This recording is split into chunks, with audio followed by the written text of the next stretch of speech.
எனக்கு ஒத்தாசை வரும் பர்வதங்களுக்கு நேராக, எனக்கு ஒத்தாசை வரும் பர்வதங்களுக்கு நேராக என் கண்களை ஏறெடுக்கிறேன். என் கண்களை ஏறெடுக்கிறேன்.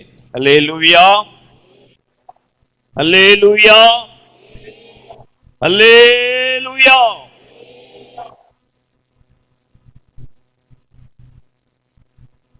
கர்த்தர் தம்முடைய ஜனத்தை பார்த்து சொல்லுகிறார், ஏறெடுத்து பாருங்கள், உங்கள் கண்களை ஏறெடுத்து பாருங்கள். நீங்கள் ஏறிட்டு பார்க்கும்போது கர்த்தர் உங்களுக்காக வைத்திருக்கிற சகலவற்றையும் நீங்கள் காண முடியும், பெற்றுக்கொள்ள முடியும். அல்லேலூயா, அல்லேலூயா, அல்லேலூயா. தேவன் உங்களுக்காக எதை ஆயத்தம் பண்ணி வைத்திருக்கிறாரோ, கர்த்தர் உங்களுக்காக செய்து முடித்தவைகளை நீங்கள் பெற்றுக்கொள்ள வேண்டும் என்றால், அல்லது கர்த்தர் உங்களுக்காக வைத்திருக்கிற காரியங்களை நீங்கள் அறிந்து கொள்ள வேண்டும் என்றால், அதை தெளிவாக புரிந்து கொள்ள வேண்டும் என்றால், உங்கள் கண்களை ஏறெடுத்து பார்க்க வேண்டும். அல்லேலூயா, அல்லேலூயா. கர்த்தருக்கு மகிமை உண்டாவதாக. இந்த சங்கீதத்திலே நாம் வாசிக்கும் போது ஆண்டவர் தம்முடைய பிள்ளைகளுக்கு வைத்திருக்கிற பாதுகாப்பை நாம் பார்க்கிறோம். ஆண்டவர் தம்முடைய ஜனத்தை பாதுகாக்கிற தேவன். அல்லேலூயா, கர்த்தருக்கு ஸ்தோத்திரம். ஆபத்து காலத்திலே என்னை நோக்கி கூப்பிடு, நான் உன்னை விடுவிப்பேன். அல்லேலூயா, அல்லேலூயா. நான் உன்னை விடுவிப்பேன். கர்த்தர் நம்மை விடுவிக்க வேண்டும் என்றால், கர்த்தர் நம்மை பாதுகாக்க வேண்டும் என்றால், நம்முடைய கண்கள் அவரை நோக்கி பார்க்க வேண்டும். அல்லேலூயா, கர்த்தருக்கு ஸ்தோத்திரம். இன்றைக்கு நம்முடைய கண்கள் எதை நோக்கி பார்க்கிறது? எதற்கு நேராக நம்முடைய கண்கள் கவனித்துக் கொண்டிருக்கிறது? சற்று நம்மை ஆராய்ந்து பார்க்க வேண்டும். கர்த்தரை நோக்கி பார்ப்போம் என்றால், நம்முடைய கண்கள் ஏறெடுத்து பார்க்கும் என்றால், கர்த்தர் நம்மை பாதுகாக்க முடியும். அல்லேலூயா, அல்லேலூயா. அநேக ஆபத்துகள் வரக்கூடும். அநேக கொள்ளை நோய்கள் வரலாம். பூமி அதிர்ச்சிகள் வரலாம். வெள்ளங்கள் சூழ்ந்து கொள்ளலாம்.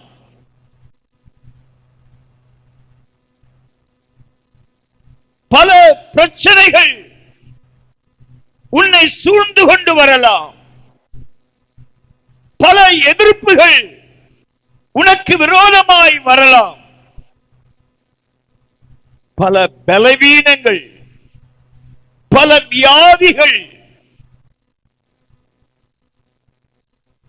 கர்த்தருக்கு ஸ்தோத்திரம். உன்னை சேதப்படுத்தும்படி, உனக்கு ஆபத்துகளை கொண்டு வரும்படி கடந்து வரலாம். ஆனால் எல்லாவற்றிலும் தேவன் உன்னை பாதுகாக்க வேண்டும் என்றால் உன்னுடைய கண்கள் அவரையே நோக்கி பார்க்க வேண்டும். அல்லேலூயா, அல்லேலூயா, அல்லேலூயா. நம்முடைய கண்கள் மிகவும் முக்கியமான ஒன்று. சரீரத்திலே நம்முடைய கண் தெளிவாயிருந்தால் சரீரம் முழுவதும் தெளிவாயிருக்கும் என்று சொல்லப்பட்டிருக்கிறது. ஆண்டவருக்கு ஸ்தோத்திரம். நம்முடைய கண்கள் சுத்திகரிக்கப்பட்ட கண்களாய் இருக்கும் என்றால் அது கர்த்தரை ஏறிட்டு பார்த்து கொண்டே இருக்கும். அல்லேலூயா. அவரிடத்தில் இருந்தே பாதுகாப்பு உண்டு. அவரே நம்மை பாதுகாக்கிற தேவன். அவரே நமக்கு உதவி செய்கிற தேவன். அவரே நம்மை தாங்குகிற தேவன். அவரே நம்மை தப்புவிக்கிற தேவன். சங்கீதம் 91:15 வசனத்தை வாசிக்கும் போது, ஆபத்தில் நானே அவனோடு இருந்து அவனை தப்புவித்து அவனை கனப்படுத்துவேன் என்று சங்கீதக்காரன் சொல்லுகிறார். கர்த்தருக்கு ஸ்தோத்திரம். அருமையானவர்களே, உன்னை அவர் தப்புவிக்க வேண்டும் என்றால், உன்னை அவர் கனப்படுத்த வேண்டும் என்றால், நீ கர்த்தரை ஏறிட்டு பார்க்க வேண்டும். அல்லேலூயா, அல்லேலூயா, அல்லேலூயா. வேத புஸ்தகத்திலே ஒரு சில வசனத்தை மாத்திரம் நான் சுட்டி காட்டி முடிக்க விரும்புகிறேன். வாசிக்கலாம். ஆதியாகமம் 13வது அதிகாரம். ஆதியாகமம் 13வது அதிகாரம் 10வது வசனத்தை நாம் வாசிக்கலாம். அப்பொழுது லோத்து தன் கண்களை ஏறெடுத்து பார்த்து யோர்தான் நதிக்கு அருகான சமபூமி முழுவதும் நீர்வளம் பொருந்தினதாய் இருக்க கண்டே. கர்த்தர் சோதோமையும் கொமோராவையும் அழிக்கும் முன்னே சோவாருக்கு போகும் வழி மட்டும் அது கர்த்தருடைய தோட்டத்தை போலவும் எகிப்து தேசத்தை போலவும் இருந்தது. அல்லேலூயா, அல்லேலூயா. கர்த்தருடைய பரிசுத்த நாமத்துக்கு மகிமை. லோத்தை குறித்து நாம் வேதத்திலே வாசிக்கிறோம். லோத்து ஏறெடுத்து பார்த்தது சமபூமியை. யோர்தானுக்கு அருகாமையிலே இருந்த நீர்வளம் பொருந்தினதாயிருந்த செழிப்பான இடத்தை அவனுடைய கண்கள் பார்த்தது. ஒரு செழிப்பை அவனுடைய கண்கள் பார்த்தது. அது நீர்வளம் பொருந்தினதாயிருந்தது. நமக்கு தேவையான எல்லாம் இங்கே இருக்கிறது என்று சொல்லி, இதுவே நமக்கு ஏற்ற இடம் என்று சொல்லி அவன் தன் மனதிலே யூகித்து அந்த இடத்தை அவன் தெரிந்து கொண்டான். கர்த்தருக்கு ஸ்தோத்திரம். அருமையானவர்களே, அவன் ஏறெடுத்து பார்த்தது செழிப்பான ஒரு இடம். அவன் பார்க்கும்போது அவனுடைய மனதிற்கு அது ஏற்றாற் போல இருந்தது. நல் வாழ்விற்கு ஏற்ற ஒரு இடம், ஒரு செழிப்புள்ள பட்டணம், ஒரு செழிப்புள்ள தேசம், நல்ல நீர் வளர்ச்சி இருக்கக்கூடிய ஒரு தேசம். கர்த்தருடைய தோட்டத்தை போல இருக்கிறது. ஏதேன் தோட்டத்தை போல இருக்கிறது. செழிப்பாக இருக்கிறது. ஆசீர்வாதமாக இருக்கிறது. குளிர்ச்சியாயிருக்கிறது என்று சொல்லி அவன் அந்த குளிர்ச்சியை பார்த்து, செழிப்பை பார்த்து, அந்த இடத்திலே கூடாரம் போட்டு அங்கேயே குடியிருக்க ஆரம்பித்தான். கர்த்தருக்கு ஸ்தோத்திரம். சோதோம் குமரா பட்டணத்திற்கு நேரே கூடாரம் போட்டு அந்த இடம் அவனுடைய கண்களுக்கு ஏற்றதா இருந்தபடினாலே அங்கேயே கூடாரம் போட்டு குடியிருக்க தொடங்கினான். ஸ்தோத்திரம். ஆனால் அருமையானவர்களே, அதிநிமித்தமாக கர்த்தருக்கு ஸ்தோத்திரம் என்பதாக அவனுடைய சந்ததிகள் சாபத்திற்குள்ளாக மாறிவிட்டதை நாம் வேதம் நமக்கு தெளிவாக சொல்லுகிறது. கர்த்தருக்கு ஸ்தோத்திரம். அருமையாக தேவனுடைய பிள்ளைகளே, இந்த கடைசி நாட்களிலே கர்த்தருக்கு ஸ்தோத்திரம், நம்முடைய கண்கள் எதை நோக்கி பார்க்கிறது? நம்முடைய கண்கள் எதை ஏறெடுத்து பார்க்கிறது? நம்முடைய கண்களுக்கு நம்முடைய மனதிற்கு பிரியமான இடம்னா, அல்லது தேவன் ஆயத்தம் பண்ணி தேவன் நமக்காக குறித்து வைத்திருக்கிற இடமா? தேவ சித்தத்திற்கு ஏற்ற இடமா, அல்லது நம்முடைய மனதிற்கு பிடித்த இடமா? எதை நாம் தெரிந்து கொள்கிறோம்? எதை நாம் ஏறெடுத்து பார்க்கிறோம்? நம்முடைய கண்கள் எதிர் மீது வைக்கப்பட்டிருக்கிறது? நம்முடைய கண்கள் எதிர் மீது பிரியமாயிருக்கிறது? லோத்து ஏறெடுத்து பார்த்தான் சோதோம் குமாரா பட்டணத்திற்கு அருகே. அது அவனுக்கு குளிர்ச்சியாக இருந்தது, நலமாக தோன்றினது. ஆனால் அந்த சோதோம் குமாரா பட்டணத்தில் உள்ள ஜனங்கள் பொல்லாதவர்களாயிருந்தார்கள், தேவனால் அருவருக்கப்பட்டவர்களாயிருந்தார்கள். கர்த்தருக்கு ஸ்தோத்திரம். இந்த லோத்து அந்த சோதோம் குமாரா பட்டணத்திற்கு பகுதியிலே அவர் கூடாரம் போட்டு குடியிருந்தபடினாலே அவருடைய சந்ததிகள் அப்படிப்பட்ட பாவத்திற்குள்ளாக, அந்த அருவருப்பான பாவ கிரியைகள் அந்த சந்ததியை பற்றி பிடிக்க ஆரம்பித்தது. அந்த பொல்லாத ஆவி அவர்களுடைய சந்ததியை ஆட்கொள்ள ஆரம்பித்தது. ஒரு சபிக்கப்பட்ட சந்ததிகளாக லோத்தினுடைய சந்ததி கர்த்தருடைய பார்வையிலே மாற்றப்பட்டது. அதற்கு காரணம், கர்த்தருக்கு ஸ்தோத்திரம், அந்த லோத்து தன்னுடைய மனதிற்கு ஏற்ற, தனக்கு விருப்பமான, தன்னுடைய இருதயத்திற்கு ஏற்ற ஒரு செழிப்பான இடத்தை அவன் தெரிந்து கொண்டபடியினாலே, ஏறெடுத்து பார்த்து அதை முடிவெடுத்தபடியினாலே, தேவ சித்தத்தை அறியாதபடி, தேவனுடைய விருப்பத்தை அறியாதபடி, தேவன் ஆயத்தம் பண்ணி வைத்திருக்கிறவைகளை அவன் புரிந்து கொள்ளாதபடி, தன்னுடைய மனதில் ஏவினபடியாக, தன்னுடைய கண்கள் விரும்பினபடியாக, தன்னுடைய மாம்சம் விரும்பினபடியாக அவன் அதை முடிவெடுத்தபடினாலே அவன் கர்த்தர் வைத்திருக்கிற ஆசீர்வாதத்தை இழந்து அவன் சாபத்திற்குள்ளாக அவன் சந்ததி போய்விட்டது. அல்லேலூயா. ஆகவே எனக்கு அருமையான கர்த்தருடைய பிள்ளையே, உன்னுடைய கண்கள் எதை ஏறிட்டு பார்க்கிறது? ஆண்டவருடைய நாமத்திற்கு மகிமை உண்டாவதாக. அதே அதிகாரத்திலே 14வது வசனத்தை நாம் வாசிக்கலாம். லோத்து ஆபிராமை விட்டு பிரிந்த பின்பு கர்த்தர் ஆபிராமை நோக்கி உன் கண்களை ஏறெடுத்து நீ இருக்கிற இடத்தில் இருந்து வடக்கேயும் தெற்கேயும் கிழக்கேயும் மேற்கேயும் நோக்கி பார். நீ பார்க்கிற இந்த பூமி முழுவதையும் நான் உனக்கும் உன் சந்ததிக்கும் என்றென்றைக்கும் இருக்கும்படி கொடுத்து உன் சந்ததியை பூமியின் தூளை போல பெருக பண்ணுவேன். ஒருவன் பூமியின் தூளை எண்ணக்கூடுமானால் உன் சந்ததியும் எண்ணப்படும். அல்லேலூயா, அல்லேலூயா.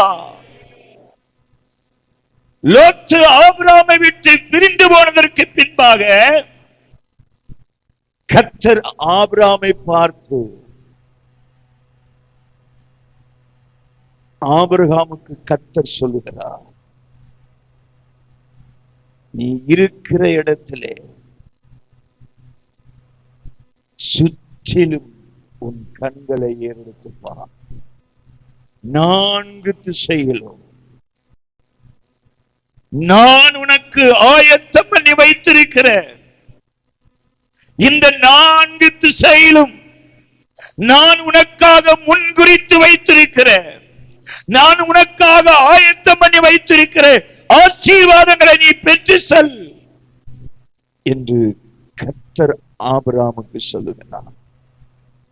ஆபிரகாம் தேவன் சொல்லுகிறபடியாக, தேவன் தன்னை நடத்துகிறபடியாக, தேவன் தனக்கு சொன்னபடியாக அவருடைய சித்தத்திற்கு ஆபிரகாம் தன்னை அர்ப்பணித்து தேவனுடைய நடத்துதலை சரியாக அறிந்து, தேவ சித்தத்தை சரியாக புரிந்து, தேவன் ஆயத்தம் பண்ணி வைத்திருக்கிறவைகளை அவன் சரியாக அறிந்து கொண்டு அதற்கு தன்னை ஒப்பு கொடுத்தபடினாலே ஆபிரகாம் தேவனால் ஆசீர்வாதத்தை பெற்றுக் கொண்டான். அல்லேலூயா, அல்லேலூயா, அல்லேலூயா.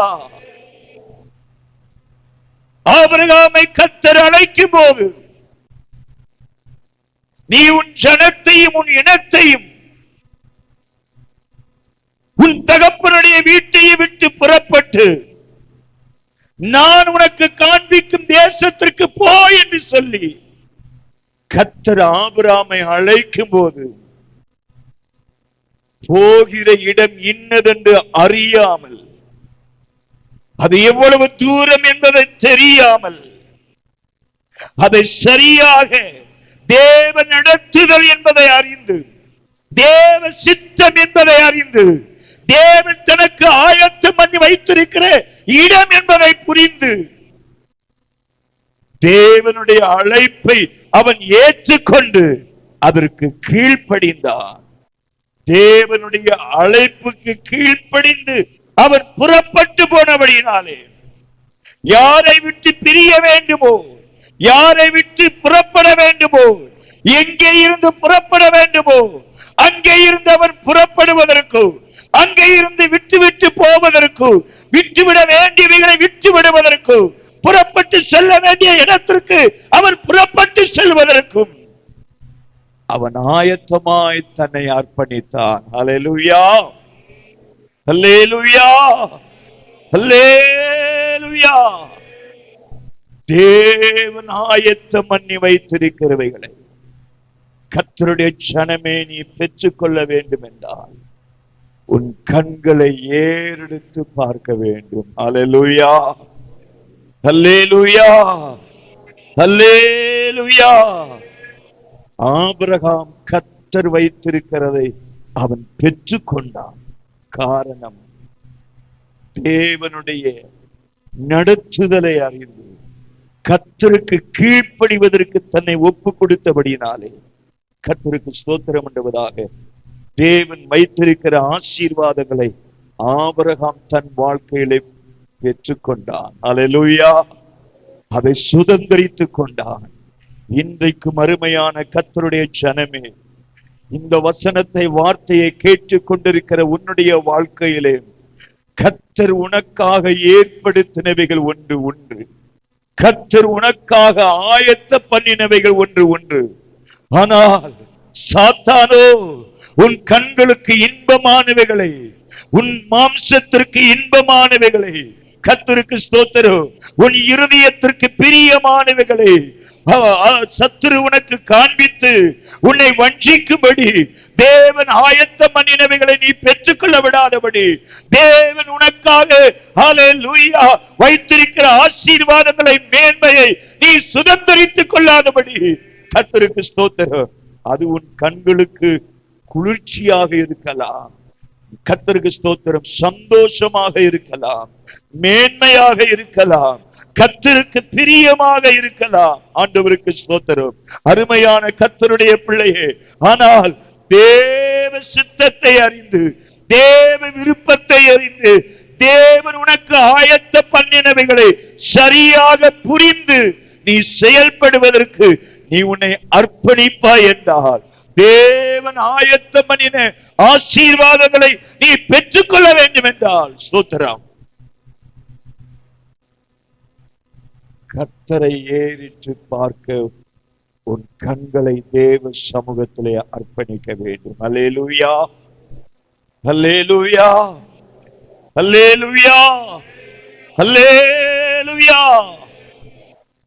எனக்கு அருமையான கர்த்தருடைய ஜனமே, தேவனுடைய நடத்துதலுக்கு, தேவனுடைய சித்தத்திற்கு நீ உன்னை முற்றிலும் ஒப்பு கொடுப்பாய் என்றார். கர்த்தருக்கு ஸ்தோத்திரம். கர்த்தர் உனக்கு ஆயத்த பண்ணினவைகளை உங்கள் கண்கள் காணும்படி கர்த்தர் செய்வார். அல்லேலூயா, அல்லேலூயா, அல்லேலூயா. எபிரேயர் நிருபம் 11வது அதிகாரம், எபிரேயர் 11வது அதிகாரம் 24வது வசனம் முதல் சில வசனங்களை நாம் வாசிக்கலாம். விசுவாசத்தினாலே மோசே பெரியவனான போது, விசுவாசத்தினாலே மோசே தான் பெரியவனான போது, பார்வோனுடைய குமாரத்தின் மகன் எண்ணப்படுவதை வெறுத்து அநித்தியமான பாவ சந்தோஷங்களை அனுபவிப்பதை பார்க்கிலும் தேவனுடைய ஜனங்களோடு துன்பத்தை அனுபவிப்பதையே தெரிந்து கொண்டு இனி வரும் பலன் மேல் நோக்கமாயிருந்து எகிப்தில் உள்ள பொக்கிஷங்களிலும் கிறிஸ்துவின் நிமித்தம் வரும் நிந்தையும் அதிக பாக்கியம் என்று எண்ணினான். கரங்களை உயர்த்தி கர்த்தரை மகிமைப்படுத்தும். அல்லேலூயா, அல்லேலூயா, அல்லேலூயா. மோசே ஆவியிலே அவன் வளர்ந்து கொண்டு வருகிறான். கர்த்தரோடு உள்ள ஐக்கியத்திலே அவன் வளர்ந்து கொண்டு வருகிறான். கர்த்தரோடு இருக்கிற அந்த சிநேகத்திலே அவன் வளர்ந்து கொண்டு வருகிறான். ஆவியிலே அவன் பெரியவனான பொழுது அவன் கண்கள் திறக்கப்படுகிறது. அவனுடைய விசுவாச ஜீவியம் வளர்ந்து கொண்டு வரும்போது அவனுடைய ஆவிக்குரிய கண்கள் திறக்கப்படுகிறது. கர்த்தருக்கு ஸ்தோத்திரம். ஆவிக்குரிய வாழ்க்கையிலே நீ வளரும் வரைக்கும் உன் ஆவிக்குரிய கண்கள் குருடாகத்தான் இருக்கும். தேவன் ஆயத்தம் பண்ணினவைகளை உன்னால் பார்க்க முடியாமல் இருக்கும். தேவன் உனக்கு வைத்திருக்கிறதை நீ பெற்றுக்கொள்ள முடியாது. நீ ஆவியிலே வளருவதற்கு நீ உன்னை தத்தம் செய்யும் போது, விசுவாசத்திலே நீ பெரியவனாக வளரும் போது, விசுவாசத்திலே நீ வளர்ந்து கொண்டு வரும்போது உன் ஆவிக்குரிய கண்கள் கொஞ்சம் கொஞ்சமாய் திறக்கப்பட ஆரம்பிக்கும். அல்லேலூயா, அல்லேலூயா, அல்லேலூயா. உன் ஆவிக்குரிய கண்கள் வெளிச்சம் தர ஆரம்பிக்கும். உன் ஆவிக்குரிய குருட்டாட்டம் போக ஆரம்பிக்கும். அந்த குருட்டாட்ட தன்மை மாறும். உன் ஆவிக்குரிய கண்களுக்கு வெளிச்சம் கிடைக்கும். அந்த வெளிச்சத்தில்தான் தேவன் உனக்கு ஆயத்தம் பண்ணினவைகளை நீ பெற்றுக் கொள்ள முடியும். அல்லேலூயா, அல்லேலூயா, அல்லேலூயா. கர்த்தருக்கு ஸ்தோத்திரம். எனக்கு அருமையான கர்த்தருடைய பிள்ளைகளே, இந்த மோசே அவனுடைய ஆவிக்குரிய கண்கள் திறந்தபடினால்தான் பார்வோன் குமார்த்தியின் மகன் எனப்படுகிறதையும் அவன் வெறுத்தான். அநித்தியமான பாவ சந்தோஷத்தை அனுபவிப்பதையும் அவன் வெறுத்தான். அல்லேலூயா. 2 விதமான வெறுப்பு மோசேக்கு வந்தது. ஒன்று, பார்வோன் குமார்த்தியின் மகன் என்று அழைக்கப்படுவதை வெறுத்தான், சொல்லப்படுவதை வெறுத்தான். 2, உலகத்துக்குரிய சந்தோஷங்களை அனுபவிக்கிறதை அவன் வெறுத்தான். அல்லேலூயா. அவன் எதை தெரிந்து கொண்டான்? துன்பத்தையே தெரிந்து கொண்டான். அல்லேலூயா. அவன் நினைத்தா உல்லாசமா அரண்மனையில வாழ்ந்திருக்கலாம். ஏன்னா மோசே பார்வோன் ராஜாவினுடைய பேரன், பார்வோனுடைய குமார்த்தியின் மகன். மோசே நினைத்தால் இன்பமாக வாழ்ந்திருக்கலாம், சுகபோகமாய் வாழ்ந்திருக்கலாம், உல்லாசமாய் வாழ்ந்திருக்கலாம், சம்பிரமாய் வாழ்ந்திருக்கலாம். ஆனால் அவன் அதையெல்லாம் வெறுத்து இஸ்ரவேல் ஜனங்களோடு கூட துன்பத்தை அனுபவிப்பதை அவன் தெரிந்து கொண்டான். காரணம், அவனுடைய கண்கள் பூமியில் உள்ளவைகளை அல்ல, மேலானவைகளை நாடினது, தேடினது. அல்லேலூயா, அல்லேலூயா. 26வது வசனத்திலே சொல்லப்பட்டிருக்கிறது, இனி வரும் பலன் மேல் நோக்கமாயிருந்து எகிப்தில் உள்ள பொக்கிஷங்களிலும் கிறிஸ்துவின் நிமித்தம் வரும் நிந்தையையும் அதிக பாக்கியம் என்று எண்ணினான். அல்லேலூயா, அல்லேலூயா, அல்லேலூயா. கர்த்தருக்கு மகிமை. எனக்கு அருமையான கர்த்தருடைய ஜனமே, இந்த கடைசி நாட்களிலே உன்னுடைய கண்கள் எதை நோக்கி பார்க்கிறது? உன் கண்கள் பூமியில் உள்ளவைகளை நோக்கி பார்க்கிறதா, அல்லது தேவன் உனக்கு ஆயத்த பண்ணினவைகளை நோக்கி பார்க்கிறதா?